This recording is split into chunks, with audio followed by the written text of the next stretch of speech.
Classical Chinese dance has that inner bearing or the expression of your inner world. So at the same time that you're completing technically difficult moves, you have to bring out a certain emotion, or you have to be calm and composed, or you have to relax. You have to have so many aspects that you can control at the same time on command. Lillian Parker is a rising star at Shenyun Performing Arts, one of the few non-Chinese performers in the group.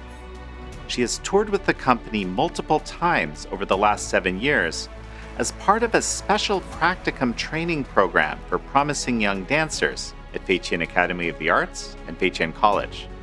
This year, as the artists prepare to head off for their 2025 world tour, we get an inside look at the extraordinary life of a dancer who started touring with Shenyun as a teenager and how that experience has shaped her. Being able to join practicum and perform on stages, that's just incredible. And it's like an experience that many people, we say they can only dream about. People don't get to do that, and it's just like part of the natural process here. At the Epoch Times, we've been proud sponsors of Shenyun for years. It's the world's premier classical Chinese dance company, which showcases a China before the ravages of communism. This is American Thought Leaders, and I'm Yanya Kellick. Lillian Parker, such a pleasure to have you on American Thought Leaders. Thank you for having me. So tell me a little bit about how you got into classical Chinese dance. I started dancing when I was pretty young, maybe 4 or 5, and it was my mom who first signed me up for the class. And I can't say that back then I really had any sort of understanding of what I was doing.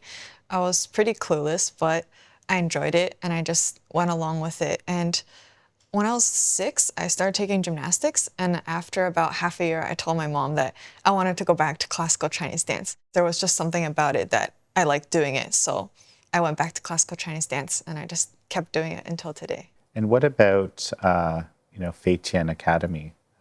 How is it that you first encountered the dance school? I was taking classical Chinese dance in Toronto, and then some former Shenyun dancers were from Toronto. So when they finished their dance careers, they actually came back to Toronto to teach dance. So I was in one of these former dancers' dance class.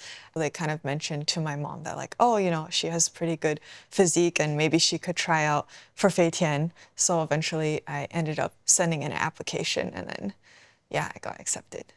So how quickly did you then join Shenyun? I went to Feitian and I was in a training class for a little more than a year, maybe 15 months, and then after that I joined a Shenyun company. That seems very fast. Yeah, I guess in Shenyun the style is more like the veteran dancers lead the newer students. So you have that potential, and then they'll let you join a company for practicum tour, and then that's actually when you're learning, it just speeds up a lot because you have some fundamentals, and then on tour, learning the dances for the show, that's a whole nother level. So that's sort of it's a continuation of your training. It's sort of the next level, instead of you've reached this level, you're okay now, you can join the show. It's more of you can keep learning now in the company.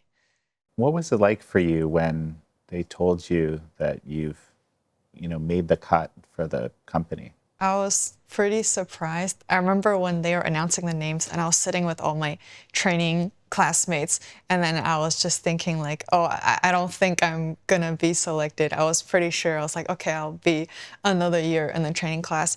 And then when they said my name, I was oh my goodness, I'm gonna get to tour with Shenyun. I was really, really excited. Looking back, I'm very, very grateful, but I think at the time it didn't really register. It was just oh my goodness, I can't believe this, that kind of feeling.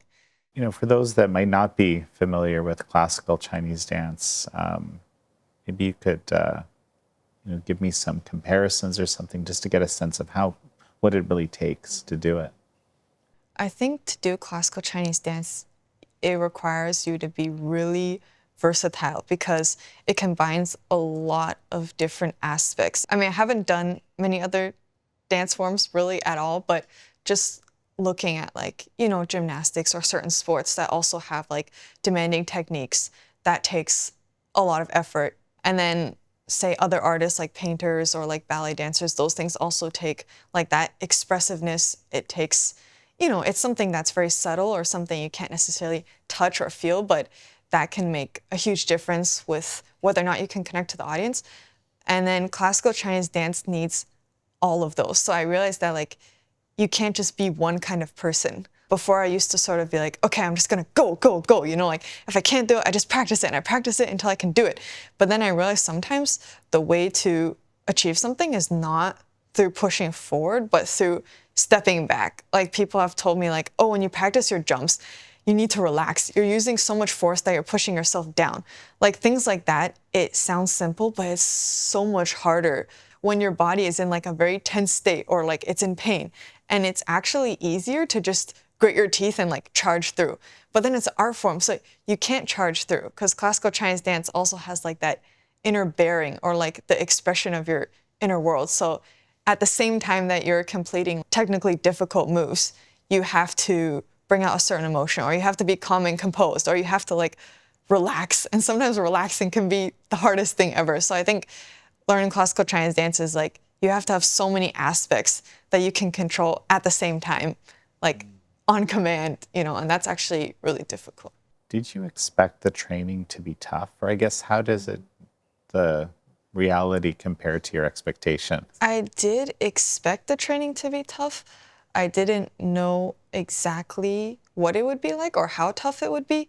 I just didn't have any notion of what it was going to be like at all. So it was more like a process of discovering like in what ways it would be tough. Like, okay, I know this is going to challenge me, but I didn't really realize exactly how. I was just like, okay, I'm just sort of going to go into this and see how it turns out. What was your process of being able to handle that? I guess just take it step by step, like bit by bit. Like each time you encounter something that you didn't expect, it was like a learning process. I think the worst thing is the unknownness. Like people are like, oh, it's really painful, you know, it's really hard. And you're like, oh, but then once you go through it, you're like, oh, it is hard, but now I know what it's like. So it's not so bad anymore because I can just mentally prepare myself. And does it sometimes go past what you prepared yourself for? Yes, it might get even harder, but then you just take note of that again. And then you get used to that process of stepping into the unknown. And then even that itself gets less and less scary. What is the role of the teacher, the dance teacher, or the trainer in this process? It's probably really hard to be a teacher, actually, because I feel like they have many roles and they sort of adapt depending on the student and on the situation. I think from one perspective, there's sort of like a coach or like those like martial arts instructors, like they set down the rules or the requirements, you know, and they teach you like the forms, the way it's supposed to be done. But then they also have a sort of, you could say softer side, but also not softer side, like almost like a parent, not just teaching you how to do the form, but teaching you how you should approach it, like how it's done. Sort of teaching you the keys to success, like what sort of attitude should you use to approach this art form so that you can get the most out of it, and sort of guiding you in that way. I remember I had a tumbling teacher once, and then, you know, he's a really great teacher and he knows like all the ways to teach you how to do tumbling techniques. But one time during class, he told me, well, through a translator, because I couldn't speak Chinese back then, he was like, oh, when you practice, you should look happier. And I was like, I should look happier. And he's like, yeah, if you always practice and you look really unhappy and serious, that's not the right attitude for approaching it. Not like even just in your head, like think positively, but like on your face, you should look like, you know, like you want to be here. And I thought, wow, it's not just what he said, it's sort of like that he said it at all. Like, oh, he's the teacher, he's supposed to teach me how to do tumbling techniques, but he's also teaching me like how I should approach the class and how I should approach life, you know, and I feel like that's like sort of the many roles that a teacher would play in raising their students, sort of. Did you feel like you had to kind of fake that somehow, or? Sometimes, but I wouldn't say it's totally fake. Like I've heard there's like scientific studies that like if you're unhappy but you smile, it'll like send hormones to your brain that actually make you think you're happier. I wouldn't say it's fake because the effort is genuine. Maybe you do feel unhappy, but when you smile, it's not like, oh, I'm really unhappy, but I'm giving you that like smile. It's like, I want to try and be happy. Or even if I feel unhappy right now, I want to try and put forward a positive front. So that effort there is real. It's interesting. What you're talking about is, you know, the teacher kind of giving you direction and kind of getting more out of you than you were ready to give before. If you can kind of expand on that for me a little bit. Yeah, I remember when I first came to Feitian and I wrote in my journal or somewhere once, I was like, I find it so amazing how the teacher, it's like we're like a toothpaste tube. You know, when you reach the end and you're like, there's no more toothpaste, but you can like fold it and you always squeeze out more toothpaste. I was like, I think that's also a skill, you know, like sometimes if you just push someone like in one direction, like with the toothpaste tube, right? It's like you can't get anything more out of it. So it's not just a one direction push. It's like, how can you inspire someone or like inspire their dedication to something so that when they're not motivated, they still feel compelled to keep doing it. I think that's really incredible. One of my dance teachers also says, oh, I don't necessarily respect those who work really hard for a short period of time. He's like, what I really respect is people who can work really hard for like 10 years. Like if you can do that for a long time, that's really something, because anyone can like cram for an exam or like try really hard for a short period of time, like that sort of sprinting. And you do need that sometimes, but if you can do it for many, many years, or if you can be dedicated for that long, that means that you've actually devoted yourself to it or you're being responsible to your art. What would you say was the toughest thing overall that you've had to overcome? Yeah, probably learning how to take it step by step. Yeah, like one bite at a time, like how to, I guess sometimes it feels like there's so many things to do and you're not good at any of them. And it's kind of like, where do you even start, you know? But if you get so overwhelmed or if you get too wrapped up in trying to improve yourself, it sometimes works the opposite way. And I know that sounds kind of not right, because it's like, oh, of course you want to improve yourself. But sometimes if you get too focused on a certain goal, then you kind of get narrow-minded. Like you kind of block out other things and you can't clearly see the whole picture. Like for when you first start, it's like, oh, I need to do like basic flexibility. But if you don't see the bigger picture of like, why do I need basic flexibility, right? It's for the art form in general. Like it's to complete such and such moves later on. You know, you kind of have to have the bigger picture of like, how can I systematically work on everything so that I can use it later on, instead of like, I need to do this, I'm just gonna do it like dead end it. I guess kind of balancing those things was hard for me. So Shenyun is pretty unique. There's the Feitian Academy. It's a school of classical Chinese dance, and the students like yourself, the prime example, will join a practicum fairly quickly if they, you know, have the talent, are able to build those skills quickly. Explain to me a little bit about how that works and the value of that in your mind. Well, for the students first, I think it's really, really valuable. I think we often like hear about other dancers, or just like in China, for example, where they have so many people and maybe only a very, very few people get selected into China's top dance schools. And then out of those few people, it's really, really hard because there's so much competition and they train crazily. And then out of those few people, only like a couple get to perform on stage, or a few get to perform on stage, maybe a few times. And, you know, for a dancer, like, I think part of why you want to do it is you want to share your art with an audience, right? You know, you want to express your emotions to other people, you know, and they get so little chances to do that. So for us, like so young, being able to join practicum and perform on stages, that's just incredible. We're so lucky, and it's like an experience that many people, we say they can only dream about, but like really that's true. Like people don't get to do that, and it's just like part of the natural process here. There's no way I would be anything like I am today if not for practicum. Like I would be a different type of dancer. Just from a purely like performance perspective, it's one thing to do something in the classroom, and it's a whole nother matter to do it on stage. If you have to do like a presentation at school, you know, it's one thing to practice it in your kitchen. It's another thing to go in front of your whole class. Things you thought you could do very easily, they suddenly become 10 times harder, right? And with dance, it's a much bigger difference, you know, a classroom and then on stage in front of a couple thousand people. Like just that change in mental mindset, that level of stability you need to achieve. It's not like, oh, I'm pretty sure I can do this. It's like, I'm absolutely 100% sure I can do this with everyone together on stage. And then there's different kinds of stages because you're all over the world. So there's like different conditions are different sizes and your body's going to be in different states. You have to require yourself to deliver the same performance every time under different conditions. I think that is very useful in developing a dancer. If I hadn't experienced that, then I would be much less mature than I am today, and I would be much more intimidated if now someone tells me like, oh, you need to do this technique now. I'm like, oh, it's okay. I feel like I have that confidence there because I've done it before. For building a dancer's, like their maturity and their skill set, that's incredible too. Like we have young dancers in their late teens who know how to handle themselves on stage. It's making them a valuable asset. Like you have a very seasoned performer, like not just someone who knows how to dance, but someone who knows how to handle different situations.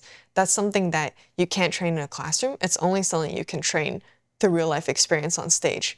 And that's what I think makes a lot of Feitian dancers really incredible, like at such a young age, and they're already that seasoned. When you watch classical Chinese dance, Shenyun, which my wife and I actually do every year, you see a lot of young dancers. So when is a classical Chinese dancer in their prime? I feel like there's not a very definitive answer to that, but I guess if you say like for example, when's the best time to start training, like flexibility, they say like, oh, like 6 to 12, right? When kids are still younger and their bodies are like softer, it's easier to train flexibility. If you're like 12 or 13, that's when you start like actually professionally training, But once you get maybe like a bit past 20 or a bit before 20, if you have good command of the techniques, but you also have some understanding of artistic expression, that could be the prime. But I think it depends on each person, because some people like really early on, they grasp that like stage presence. Like that's something that you usually see later on in a dancer, where like they can't do as many techniques, but on stage, they're just like glowing, That's something that people learn later on. But then at the same time, at that time, your body is not in peak shape. So yeah, I'd say maybe like late teens is the best. And then that's when your body is physically in peak shape, probably. And what would be the higher end? Yeah, I guess it depends. Yeah, it depends on each person and their body. But I know late 20s is definitely possible. There are some people in their early 30s. And then I know we do have some dancers who are really incredible in like mid, late 30s or even early 40s who still keep going. But that takes a lot of, like you have to have a really good foundation. And then however, like you have to be able to be willing to push your body really hard, because once you get that old, your body gets like stiffer and it's more tiring. So sometimes when people get into their 30s, they might do more acting roles and not so many of the technically like explosive pieces, which you really need younger dancers to do, because younger dancers in their teens can do those things and it's not as tiring. Like it doesn't take as much of a toll on their bodies. They can just keep going and going, and it's just great. But like when dancers get older, it gets tiring and it's easier to get injuries, so they can't do as much intense things anymore. Have you changed personally over the years through being in Shenyun? I've changed in a lot of different aspects, especially with going on practicum tour with Shenyun. Like I kind of like to think of it as like the world is like our playground. Like just being a part of that experience in that system, I feel much more confident going out into the world. Like just navigating different countries or learning about different places. I feel like now if you dropped me anywhere, I might not be able to speak the language, or I might not be able to have the skills needed, but I feel confident that I could learn them. And I think that's something I didn't have before. And then from a more, I guess, a deeper aspect, I feel like I've learned to trust other people more. Before, even though I have siblings, I have a mindset of protecting myself because I don't want to get hurt. But I realized afterwards that the only way to truly have a solid foundation is to trust the people around you. Even though I felt like, oh, I'm vulnerable that way. But once I actually started trusting people, I realized you're not vulnerable, because when people feel that you're sincere, they feel like it warms their heart. Kind of like if a friend comes up to me and shares their troubles, I don't feel like, oh, you're a bad person or whatever, or oh, why are you bothering me? I feel very gratified. I feel touched that she would come to me for help, because I know she trusts me enough and she's close enough to me that she would share that. And then it makes me feel closer to her. So I realized when you actually tell people how you're feeling, you build much stronger bonds than if you try and act like the perfect person that you think people want you to be. You know, this trust that you're describing, it strikes me that you really need to have that with your teacher, especially this person that's sort of, pushing you further than you thought you could. So how do you decide that you're going to have that trust? It's sort of like a condition at the beginning. Like when I first came to the school and, I'd seen Shenyun before. I know Fei Tian trained students for Shenyun. And so you've kind of already agreed, like, okay, I see what you're doing here. I agree with what you're doing. I think it's a really good thing. And I've seen the other dancers here. I've seen what they can do. And that's the sort of person I want to be. And I know that all the teachers here only have our best interests in mind. And so we've sort of like set forth these conditions that I think this is what I want to do and that's who I want to become. Therefore, I'm just going to trust you. And I'll listen to what you say and I'll try and do what you want me to do. And I think, if you don't have that trust, you can't. Improvement will just be so much slower. And I think you can see this in modern schools nowadays where like if people don't have respect for the teachers or they don't believe what the teachers are saying, you can't learn because every time the teacher says something, you're like, oh, should I follow that? Should I believe it? Is this right? And I'm not saying you should be like, oh, everything I hear is like the pure truth, but I mean like, oh, this is my body. It feels better for me to do it this way. And the teacher's like, no, you can't do it that way. That's not the way it's supposed to be done, When you are at that sort of crossroads, that trust is so essential. And like, okay, even though my body tells me it's easier this way, the teacher says in the long run, this is not right. And so I'm going to change. And in the long run, of course, the teacher says actually right. But if you don't have that trust, then you're never going to have a solid set of skills. Feiqian Academy and Feiqian College, they're both religious schools, right? And that's actually kind of a pretty important part of it. So just explain that to me. Having a spiritual belief definitely helps with the training because it helps with facing life in general. Like, I think you look at life differently when you believe in something, that there is something up there higher than yourself. Like, it puts everything into a different perspective because for anyone doing any sort of religious or spiritual belief, you are trying to make yourself a better person. And when you have a whole school that's like that, it kind of changes the way that things are handled a little bit. You don't need to worry so much about controlling them because they know how to handle themselves. You can leave money lying around and people don't touch it. Like they tell us before tour, like, okay, guys, you need to remember you're not at the school anymore. You can't just leave your wallet on the table because it won't be there when you come back. Like I know like before at like high schools or whatever, everyone locks their lockers. You put your stuff in, you lock it, and stuff still goes missing. But like we don't do that here. Like I just leave my key in the locker and it's totally normal. And it's not only normal, it just gives a different feeling. It's closer to a family than a school. Shenyun also shares that same sort of environment, just on a more professional level. That makes everything more smooth, like on and off stage. Everyone has this understanding that like, okay, the way we do things here is that, we're all trying to improve ourselves. We're all trying to think about how I can do better instead of pushing the blame on other people. How does traditional Chinese culture fit into the,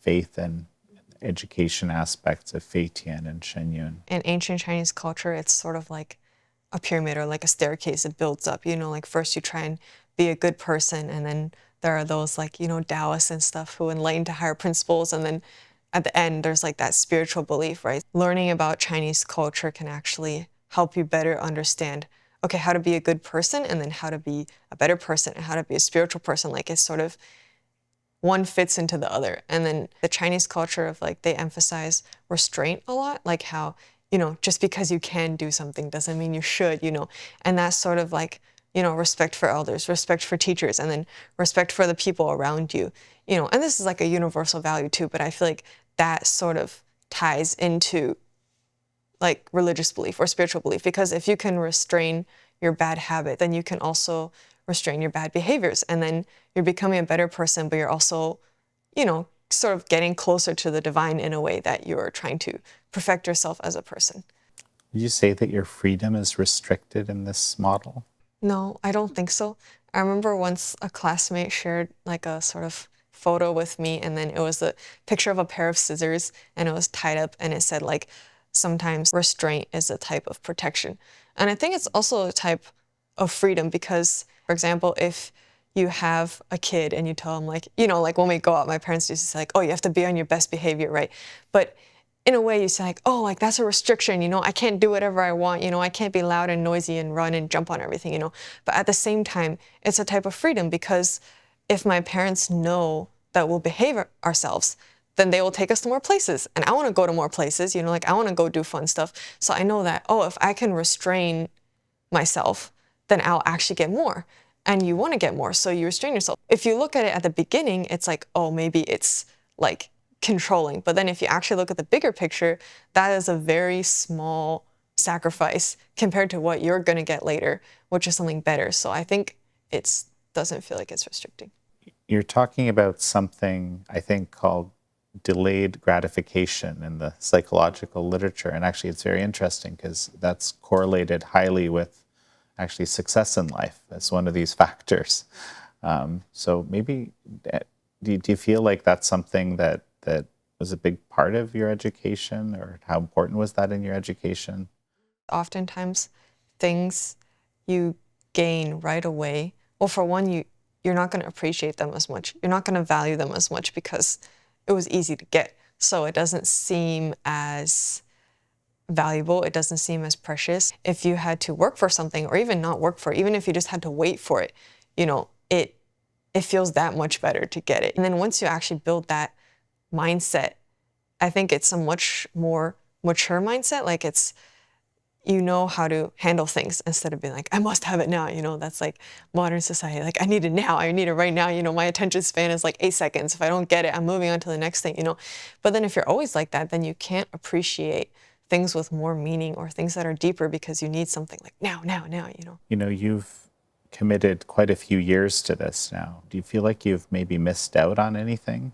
No, I don't think I've really missed out on anything because I guess if you say like compared to a different sort of life, then yes, I haven't done everything some other people have done. But at the same time, because when I came here, I said, I want to live the life of a dancer, then I think as a dancer, I don't think I've missed anything. And in fact, I've experienced much more than I thought I would. So things that people might consider like missing out, like, oh, I don't have like normal, like going to parties every weekends with friends or like those sorts of things. Why do people do those things? You know, why do you go to those parties in the first place? Or why do you go to the movies or whatever? You know, like it's to, you know, build a bond with your friends or build a bond with people close to you or to relax. I have all those things. I just obtain them in a different form, you know, and I actually have them even more than I think many people because I'm with my friends every day. And I think